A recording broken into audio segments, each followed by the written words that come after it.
Jason, man, thank you for joining me, man. I appreciate you. Oh, thanks for having me on. I appreciate you. So we got to talk about your film, man, because I remember one of my friends saw it out where he lived and immediately told me about it. So Death of Snow White, man, like, where did this idea come from? Because you just can't wake up and be like, I just want to make a Snow White horror movie, is it? No, it came from our executive producer, Sean Lutzis.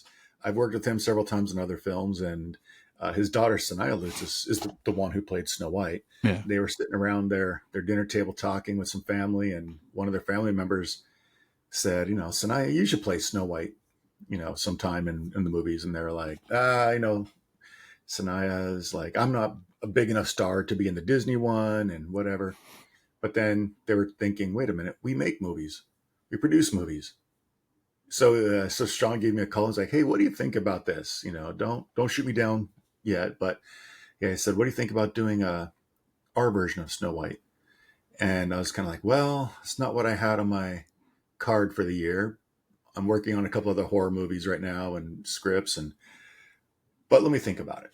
And so I went back with my partner Naomi. We locked ourselves in a office for 3 to 4 days, banged out this outline and basic story, and really liked it. We sat down there and just kind of like, if we want to do this, what would we want to see?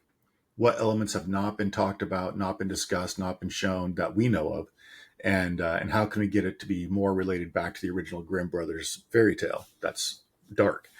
And so I went back to Sean and I said, yeah, we'll do it.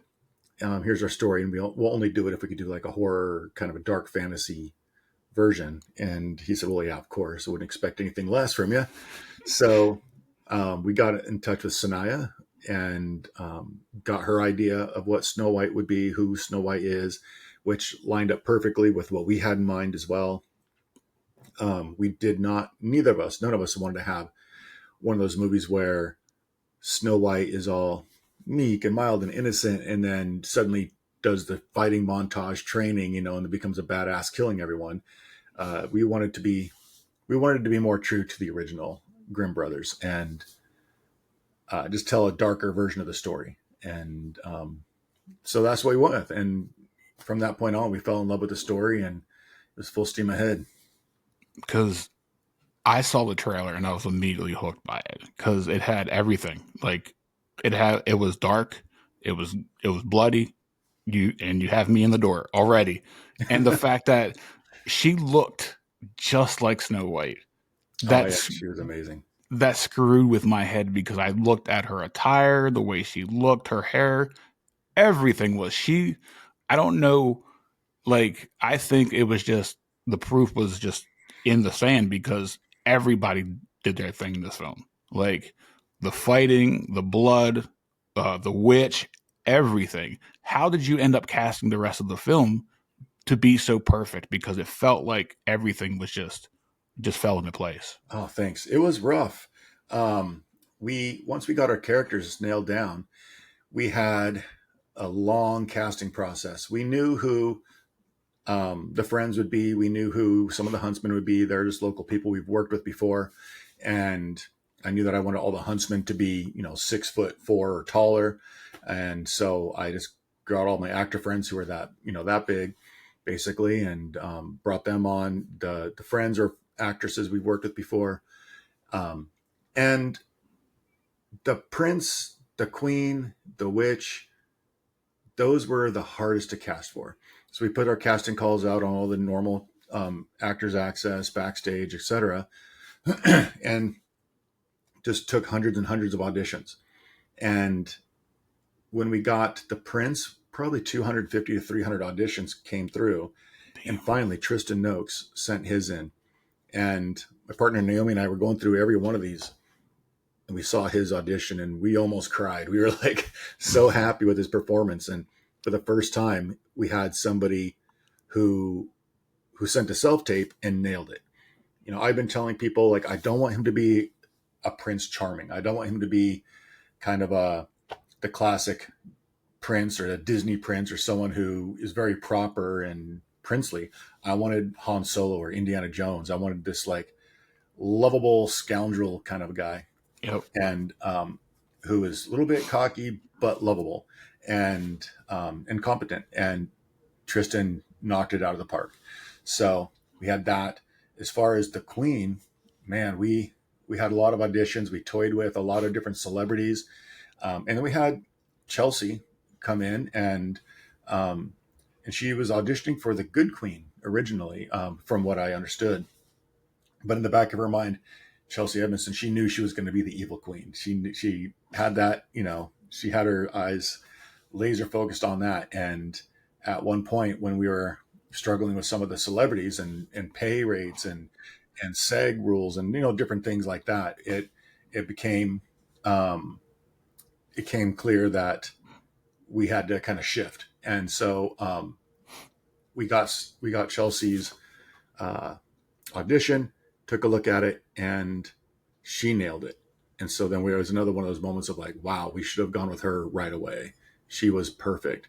And she told me on the phone, and when I called her, like, I will give this performance 115%. I'm going all in. I want this role. And she nailed it.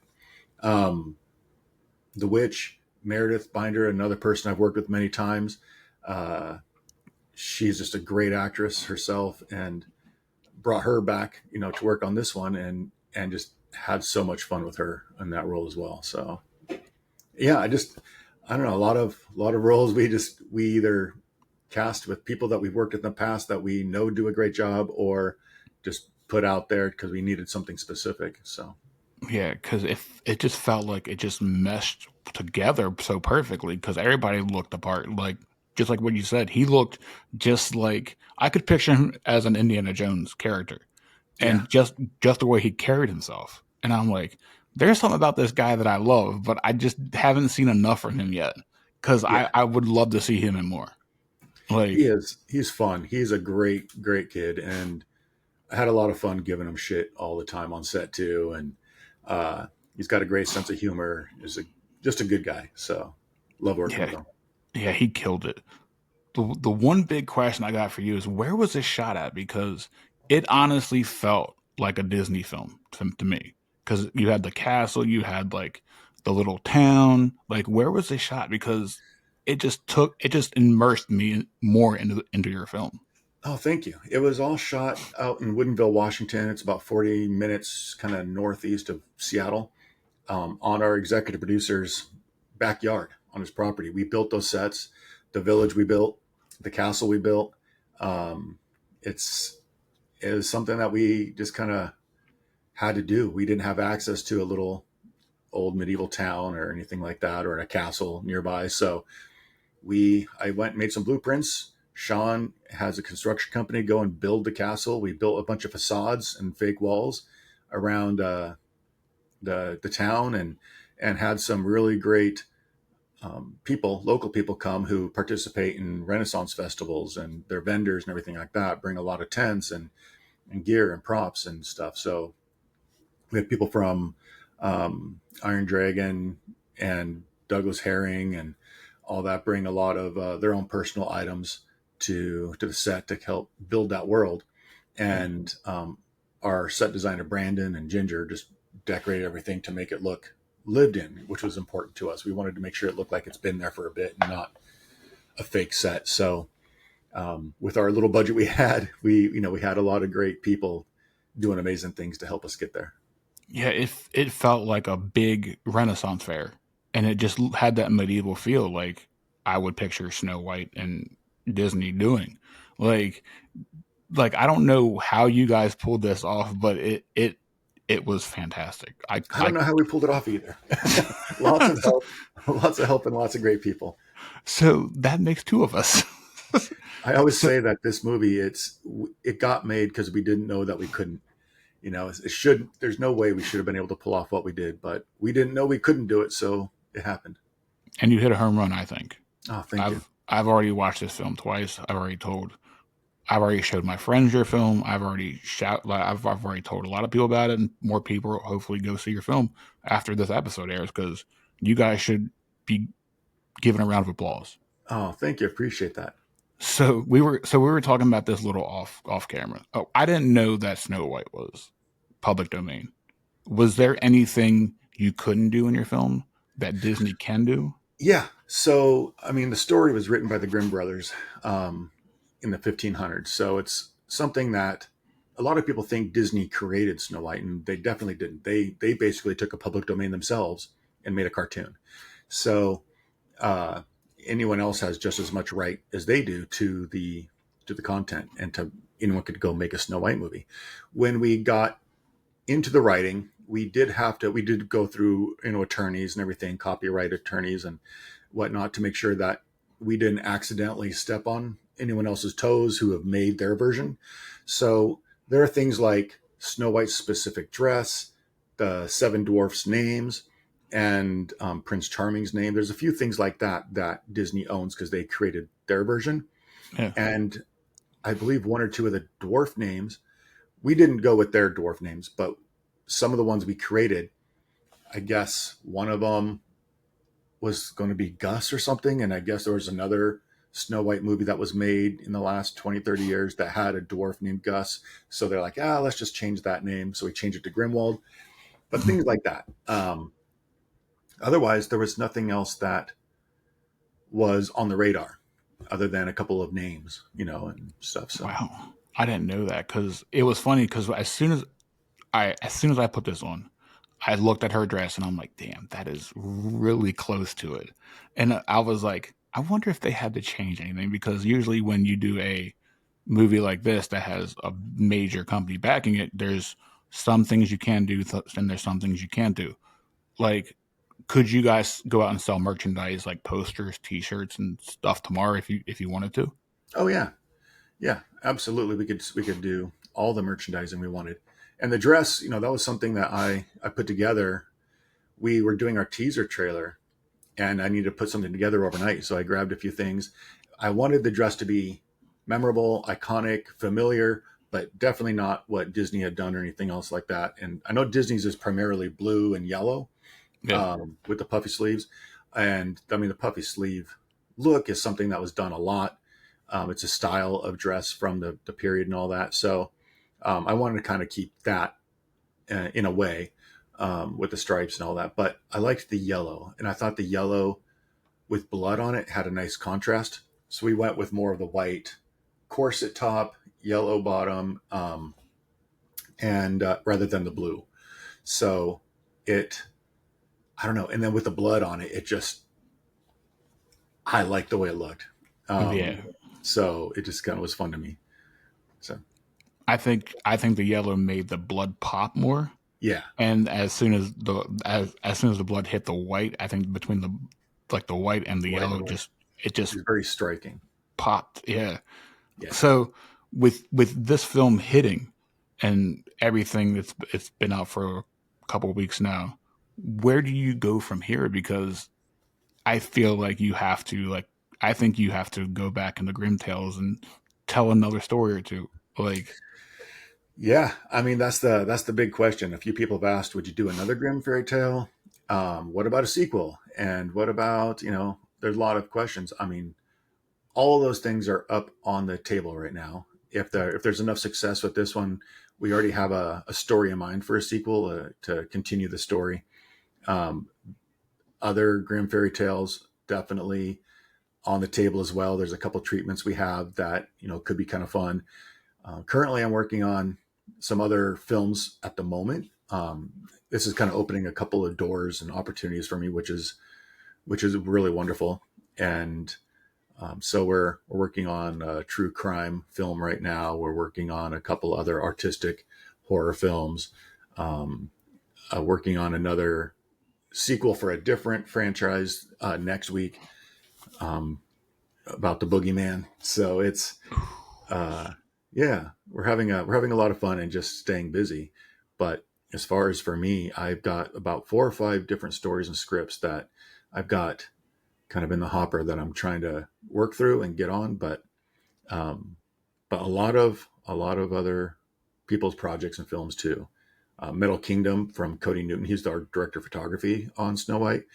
That's one that we made a quick proof of concept um, for in a few days, just to have something to kind of show people. And that's up on YouTube. You can go find that. And it's a Steven Spielberg style robot movie. Girl walking home finds a robot on the way home, saves his life, and now he's indebted to her, and chaos ensues. So it's very sweet, very fun, heartfelt, kind of family friendly, Stranger Things ish vibe, but very Steven Spielberg. And I'm very much looking forward to that one too. We do the special effects for that one, and I play the robot in that film. You play the robot in the Play film? the robot, yeah. I have to see this now because that has to be fantastic. Oh, it's a lot of fun. I love it. It's got a lot of heart, and Cody did a great job writing it and filming it and everything. And yeah, I'm just really looking forward to being able to make that feature. Do you have a specific genre that you feel more comfortable in? Is it I, horror? Is it I mean, the slasher genre is very comfortable for me. I have a lot of experience in there, but I do love all the aspects of it. Doing different styles of it, because just I don't know, stretching out and finding new ways. What I love about filmmaking is making people feel something, whether it's feel happy, feel sad, feel scared. And if we can accomplish that, if it's a ghost story, making sure that the tension's there and that they can feel scared and the anticipation of what's coming and all that. So that's kind of why, like in Snow White, you get a little bit of everything. You get some of that humor, you get that emotional weight sometimes, and the horror, some of the scares. So I just like the roller coaster. When you go watch a movie, I like to be able to have you get up really high and then fall really low, and just no one wants to be on a flat roller coaster, just kind of no? all dreadful or all happy. It's just I like having that multiple wave experience. And Snow White had it all. Like had a little bit of romance, had a lot of blood, a little side story here and there, and Yeah. then it gives you the conclusion. And I just wanted more Oh, thank you. because Thank you. I was like I showed it to my wife, and my wife goes, "Is that it? Is there more? Is he making another one? Where do I watch more?" I'm like, I don't think there's more, but let me reach out to him to have him on the show and tell him how much we appreciate his film. But like, there's nothing more. She goes, well, this is better than Disney. I want more. Oh, I'm thank like, you. I'll Tell her tell thank him you. because she's a huge Disney nut. Like that's her wheelhouse. And since I've been married to her, I've showed her a lot of horror movies and stuff. But she loved your your whole story of Snow White more than Disney. Oh, thank you. Tell her thanks. I will Really appreciate that. because we are having another screening of your film this weekend to show our other friends that hasn't seen it yet. So Oh, nice. I will report back to you because I there's I just think more people are gonna enjoy your film. So Beautiful. Tell them all hi for me, and send them my love before they watch it, so maybe they'll like it better. I don't know. so one question I have to ask everybody Yeah. that comes through here is if you were given an unlimited budget, no money problems at all, and you could make your own horror movie, past, present, remake, what would it be? Oh man. Well, let's see. I would love to make a Frankenstein movie. Oh, thank God somebody said it. That's always been one of my favorites. I would love to play the monster, um, Frankenstein's monster, but it's that's one that's always been kind of on my bucket list as well. Um, but I like so many. I would love to make God.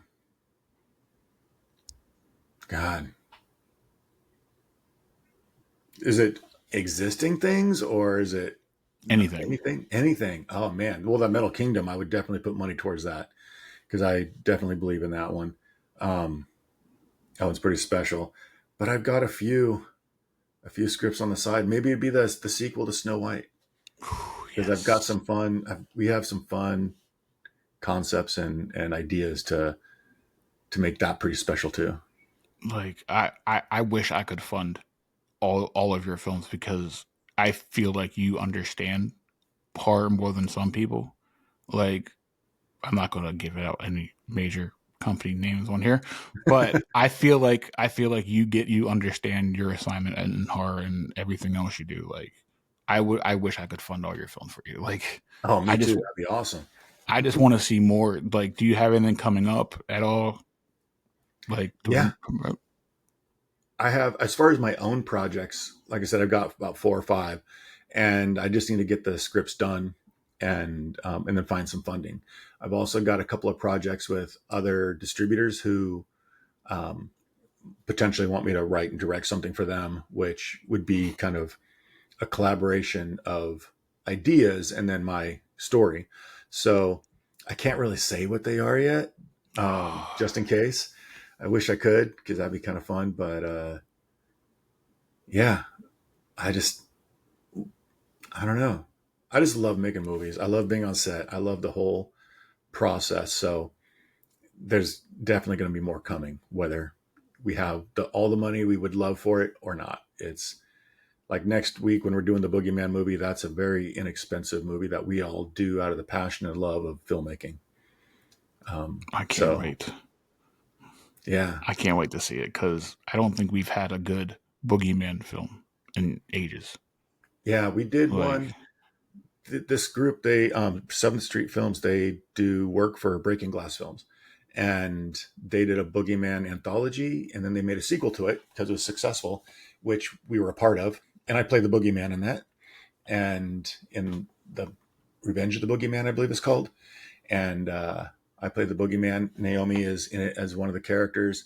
We, my Real Fiction Studios company, did all the special effects for it, and that one was also pretty successful. So now they're doing a found footage style Boogeyman movie on the cheap. So that's what we're going to be doing in about a week. We'll be starting that one up. well, So it should be a good time. Pretty well, it fun. looks like I need to deep dive in your back catalog to catch up on some of this because it feels like I'm Yeah, missing out on some of this. yeah. The Lizzie Borden game, that one just came out recently too. It's all streaming now. Um, that one, I'm one of the main characters in that. We did the special effects for that. Uh, all practical, of course, because that's what we do. So there's quite a few. Just check out my IMDb, and you can kind of go find a bunch of these. Yep, that's what I'm probably gonna do this weekend and just catch up on all your stuff. So Nice. I can't wait to watch that boogeyman film though. I'm Yeah, excited. it's fun. It's just if you love B movie camp, um, where the filmmakers aren't necessarily taking themselves too seriously, but we're serious about making movies, but we have fun and a little bit paying homage to a lot of these indie films that we've all grown up with. Then I think you'll like it. You're speaking my language. I can't wait to watch these now. So everybody, check out The Death of Snow White on streaming now. Apple TV, Amazon Prime, Fandango at home, Fandango at home, Google Play, Google Play, Verizon, Vimeo, just about anywhere, everywhere. anywhere you get streaming. Where Watch can it people multiple find you? times. Buy it on every platform. I already bought it on 2 platforms. Where can people find you on Instagram? On Instagram, I am the Jason Brooks official, and we have Real Fiction Studios, REAL Fiction Studios. We have a couple of things there that we post all of our projects on. Or you can go to realfictionstudios.com and we'll have a list of a bunch of different places you could follow us. So on Instagram, Facebook, whatever. So All right. probably the easiest. Go watch the film. Tell him how good he did. Show everybody some love because they knocked this film out of the park. Thank you Like so much. I can't say enough good about this film. You did a great job, and everybody should be proud of this, man. Oh, thank you. I had an amazing cast and crew who gave 1,000% and did it for the love and the passion, and it shows. Yeah, it does. Thank you again for joining me, Jason. I appreciate your time. Of course, anytime. Thanks for having me.